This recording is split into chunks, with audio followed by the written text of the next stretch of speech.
بسم اللہ الرحمن الرحیم۔ آج کل ہر کوئی سنگل روم کی خواہش کرتا ہے، چاہے سفر میں باہر کسی ہوٹل میں رکنے کی بات کی جائے یا پھر گھر میں رات کو سونے کی بات کی جائے۔ ہر کوئی اس بات پر خوش ہوتا ہے کہ اس کا اپنا ایک الگ سے کمرہ ہو۔ رات اکیلے گزارنے اور اکیلے سفر کرنے کے بارے میں ہم آپ کو حضور صلی اللہ علیہ وسلم کے فرمان بتانے جا رہے ہیں، اور ساتھ ہی ساتھ رات کو اکیلے سونے کے نقصانات بھی بتائیں گے۔ تو تفصیلات جاننے کے لیے ویڈیو کو آخر تک ضرور دیکھ لیجئے گا۔ محترم ناظرین، اللہ تعالیٰ نے قرآن مجید میں حضرت موسیٰ علیہ السلام، حضرت خضر علیہ السلام اور حضرت ذوالقرنین کے سفروں کا ذکر فرمایا ہے۔ یاد رہے کہ سفر کے دوران انسان کو جہاں بہت کچھ سیکھنے کا موقع ملتا ہے، وہیں پر اس کو مختلف اتار چڑھاؤ کا سامنا بھی کرنا پڑتا ہے۔ حدیث پاک سے یہ بات معلوم ہوتی ہے کہ انسان کو بلا ضرورت سفر سے گریز کرنا چاہیے۔ بخاری شریف میں حضرت ابو ہریرہ رضی اللہ تعالی عنہ سے روایت ہے کہ نبی کریم صلی اللہ علیہ وسلم نے فرمایا، سفر عذاب کا ایک ٹکڑا ہے، آدمی کو کھانے پینے اور سونے یعنی ہر چیز سے روک دیتا ہے، اس لیے جب کوئی اپنی ضرورت پوری کر چکے تو فوراً گھر واپس آ جایا کرے۔ یہ عام مشاہدہ ہے کہ انسان جب دنیاوی امور کی انجام دہی کے لیے سفر کرتا ہے، اس طرح عبادت کے قابل نہیں رہتا جس طرح حالت اقامت میں کر رہا ہوتا ہے۔ لیکن نبی کریم صلی اللہ علیہ وسلم نے مسافر کو یہ بشارت سنائی ہے کہ اس کو اقامت کے دوران کی جانے والے عبادت کا ثواب سفر میں بھی ملتا رہتا ہے، جیسا کہ صحیح بخاری میں حضرت ابو موسیٰ اشعری رضی اللہ تعالی عنہ سے روایت ہے۔ وہ کہا کرتے تھے کہ نبی کریم صلی اللہ علیہ وسلم نے فرمایا کہ جب بندہ بیمار ہوتا ہے یا سفر کرتا ہے تو اس کے لیے ان تمام عبادات کا ثواب لکھ دیا جاتا ہے جو اقامت میں صحت کے وقت یہ کیا کرتا تھا۔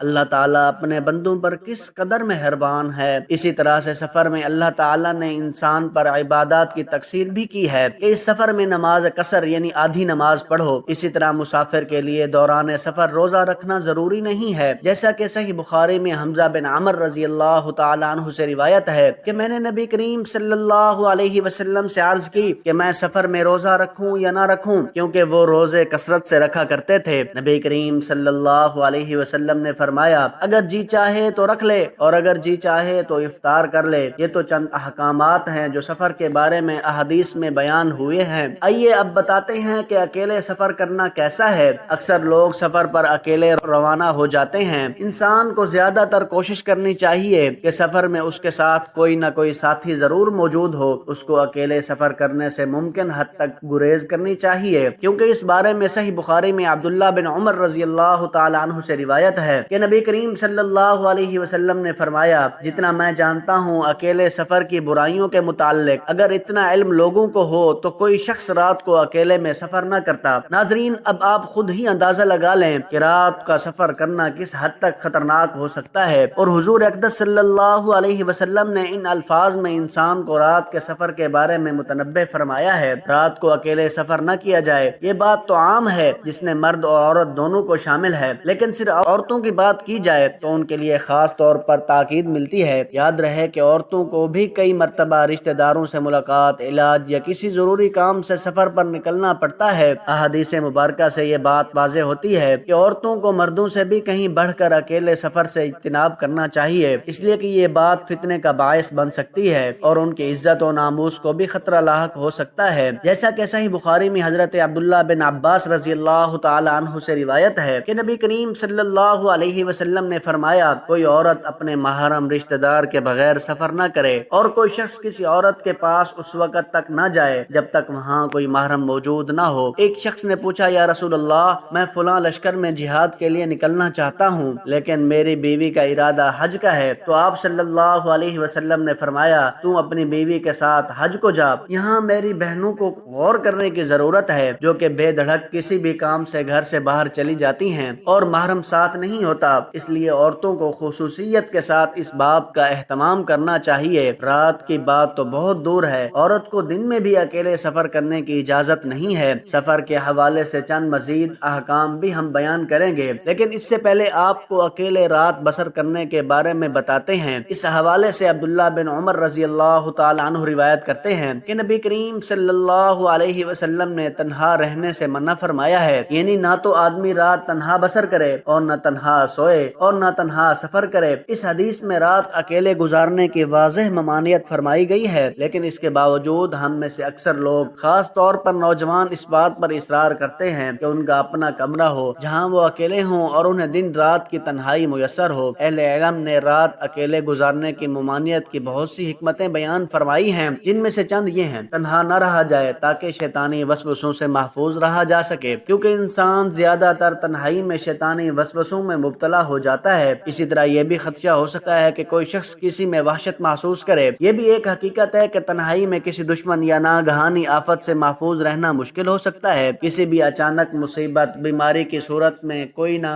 ہو تو پریشانی ہو سکتی ہے۔ یاد رہے کہ رسول اللہ صلی اللہ علیہ وسلم کی ہر نصیحت پر عمل کرنے میں خیر ہی خیر ہے، بغیر یہ سوچے کہ اس بات میں کیا حکمت ہو سکتی ہے۔ مسلمان کو حضور اقدس صلی اللہ علیہ وسلم کی نصیحت پر عمل کرنا چاہیے، اس میں اس کے لیے بہتری ہے۔ یاد رہے کہ انسان کو اللہ تعالیٰ نے ضعیف اور کمزور بنایا ہے۔ رات کا وقت ہو اور اس پر کوئی بھی قسم کی پریشانی آ جائے اور مدد کرنے والا کوئی نہ ہو تو خود ہی سوچ لیں کہ اس انسان کی حالت کیا ہوگی، اس میں خیر اور بہتری ہے۔ ویسے تو مقولہ مشہور نہیں کہ ایک اور ایک دو نہیں بلکہ 11 ہوتے ہیں۔ ناظرین، تو یہ ہیں تعلیمات نبوی صلی اللہ علیہ وسلم سفر کے بارے میں اور رات اکیلے بسر کرنے کے حوالے سے۔ ہمیں چاہیے کہ ان تعلیمات پر عمل پیرا ہوں اور اپنے رشتہ داروں اور گھر والوں کو بھی اس چیز کی تعلیم دیں۔ اللہ پاک سے دعا ہے کہ اللہ پاک ہمیں ان تمام باتوں پر عمل کرنے کی توفیق عطا فرمائے۔ آمین ثم آمین۔